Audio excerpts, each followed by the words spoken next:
आज हमारे साथ मौजूद हैं शत्रुघ्न सिन्हा जी। आज मैं उनसे रूबरू होऊंगा। ऐसे तो बिहारी बाबू के नाम से जाने जाते हैं।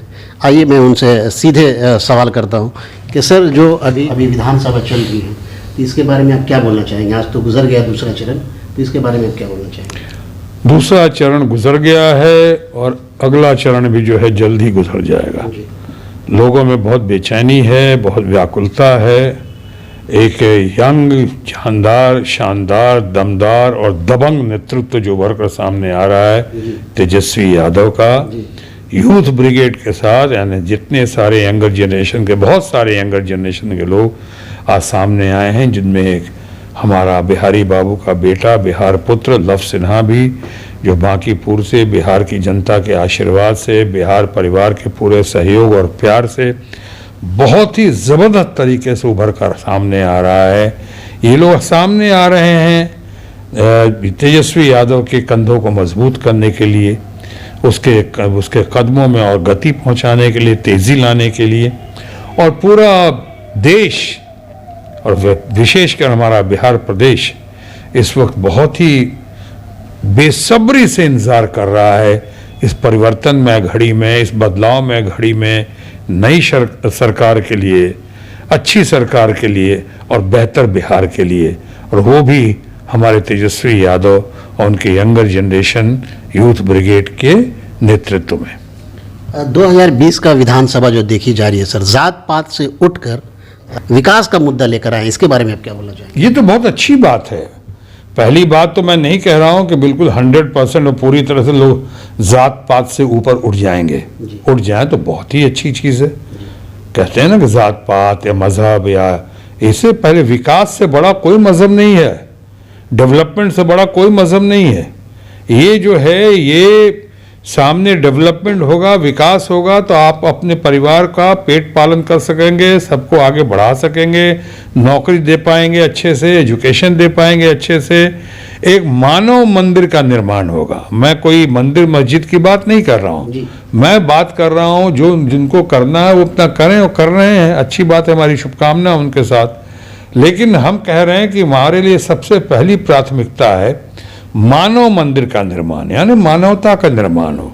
इसमें हेल्थ है, एजुकेशन है, डेवलपमेंट है, नौकरी है, गरीबी दूर करने की बातें हैं, एक अच्छा इंसान बनाने की बात है, एक अच्छा मानव बनाने की बात है। अब इसलिए अगर हमारे यंगर जनरेशन आज बहुत बेसब्री के साथ सामने आया है, वो वाकई बहुत सराहनीय है, बहुत ही प्रशंसनीय है कि यंगर जनरेशन इन बातों से ऊपर उठकर एक सही दिशा और नई दिशा की ओर चलना चाह रहा है। तो ये तो अच्छी बात है। विकास से बढ़ा, और हमारे खासकर बिहार में इतनी सारी बातें, इतने वादे हुए, इतने दावे हुए, और बिल्कुल दूर दूर तक किसी ने कोशिश नहीं की इसको पार करने की और ठीक करने की। तो मैं समझता हूँ ये जो क्रांतिमय घड़ी है, और ख़ासकर युवा पीढ़ी, यंगर जनरेशन जिस तरह से सामने आ रहा है, हम उसकी बहुत प्रशंसा करते हैं। सर, आखिरी सवाल, बीजेपी में देखी गई कि आप काफ़ी अरसे तक थे, लेकिन बीजेपी को आपने छोड़ा, तो क्या वजह थी सर? क्या कमियां थी उनमें? देखिए, अब ये तो बताने की घड़ी नहीं, दुनिया को पता है कि मैं तो वसूलों के नाम पे अलग हटा। मुझे लगा कि ये जनहित में जो है, देश के हित में नहीं हो रहा है, ये नोटबंदी है, वो गलत हुआ, और मैंने आवाज़ उठाई। अगर आपको याद होगा तो पूरे देश में सबसे पहले मैंने ही आवाज़ उठाई थी नोटबंदी के खिलाफ। जी, बीजेपी में रहकर भी आपने उठाई? जी, मैंने उठाई बिल्कुल। और वहाँ और तो और मैंने ये कॉम्प्लिकेटेड जीएसटी किया है, जिसपे अमेंडमेंट्स पे अमेंडमेंट्स हुए जा रहे हैं। आज तक रात के 12 बजे पूरे देशवासियों को बेचैन कर दिया, वो भी गड़बड़ हुआ बहुत। मैं इन बातों पे उठाता रहा, मुद्दों पे। मेरा अपना कोई स्वार्थ नहीं था। मैं तो आज भी कहता हूँ संपूर्ण सम्मान के साथ लोगों से कि आप मुझसे कई बातों में सहमत हो या सहमत ना हो, बट अल्लाह ताला के फजल से, वाहिगुरु के आशीर्वाद से, प्रभु के असीम अनुकंपा से आज तक आपने कभी भी किसी किस्म का कोई आरोप, इल्ज़ाम मुझ पे नहीं सुना होगा ये करके। तो मैंने अपने आप को पब्लिक लाइफ में, अपनी पब्लिक इमेज को हमेशा ठीक रखने की भरपूर कोशिश करता हूँ, और अभी तक मैं और मेरा परिवार इस मामले में कामयाब है। सर, आखिरी सवाल, ये लव सिन्हा जो आपके पुत्र हैं, एक यंगेस्ट है, देखने को आ रहा है, तो उनका जो है विधानसभा 182 क्षेत्र से, उनकी सियासत को कैसे देखते हैं आप? अच्छी बात है, यंगर जनरेशन को, युवा पीढ़ी को सामने आना चाहिए। एक तो तमाम लोग भाषण देते हैं, तकरीर देते हैं कि भाई नौजवानों को सामने आना चाहिए, यंगर जनरेशन को आना चाहिए। अब अगर एक यंगर जनरेशन का एक स्मार्ट लड़का, बिहारी बाबू का बिहार पुत्र लव सिन्हा, और यहाँ पे बांकीपुर से बिहार परिवार, बिहार की जनता जनार्दन के आशीर्वाद से इतना बढ़िया कर रहा है, लोग उसको इतना सहारा, समर्थन और उसको सपोर्ट दे रहे हैं, उसको आगे उसकी हौसला अफजाई हो रही है, तो हमें लगता है ये तो बड़ी अच्छी बात है। आप लोग को भी करना चाहिए, सबको करना चाहिए, क्योंकि वो पढ़ा लिखा है, स्मार्ट है, good looking with good deeds है, वो इस मंशा से, इस पैशन से यहाँ आया है, सेवा भावना से कि बिहार में कुछ बिहार के लिए करें। बिहार को 4 चीज़ों की तो सख्त आवश्यकता है। एक है पी फॉर पीस, पी यानी जाति उन्माद खत्म हो, शांति हो। दूसरा पी फॉर प्रॉस्पेरिटी, सद्भावना हो। तीसरा पी फॉर प्रोग्रेस, जब शांति होगी, सद्भावना होगी तो फिर प्रोग्रेस होगी, तरक्की होगी। तीसरा और चौथा पी है प्राइड, फिर हम लोग गर्व से कहेंगे, फख्र से कहेंगे कि हम बिहार से हैं, और फख्र से कहेंगे। तो P for piece, prosperity, progress और प्राइड निहायत ज़रूरी है आज बिहार के संदर्भ में, कॉन्टेक्स्ट में।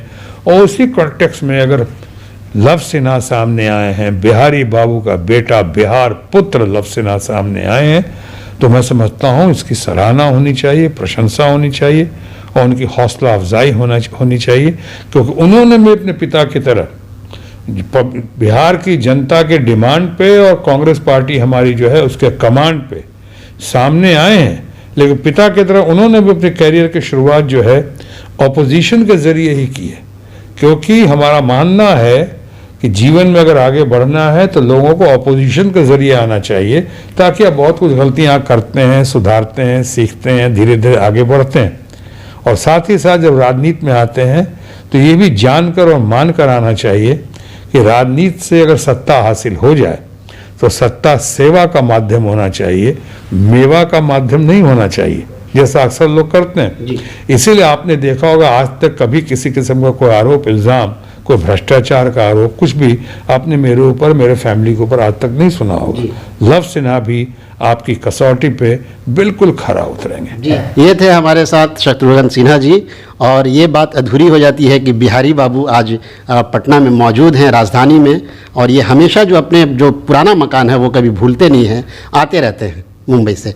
और मैं एक बार दर्शकों के लिए कह दूं कि इनका जो एक डायलॉग है तो वो तो अधूरा रह गया, तो सर उसको पूरा कर दीजिए। खामोश। बहुत बहुत शुक्रिया हमसे बात करने के लिए सर। बहुत